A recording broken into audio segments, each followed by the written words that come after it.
The year, month, and day functions will return a number for the year, month, or day of a date that you specify. So if we take this example of the 1st of the 1st, 2030, the year for that should return to 2030. The month for that will return 1 because it's January, the first month, and the day will return 1 because we have it as the 1st of January. This allows us to manipulate a date through an equation like this. We're saying give me the date, and in that function you need to enter a year, a month, and a day.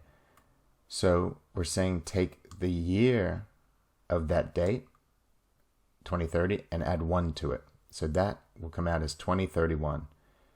Then we're saying take the same month, month 1, take the same day, day 1, and we'll be left with the 1st of January, 2031.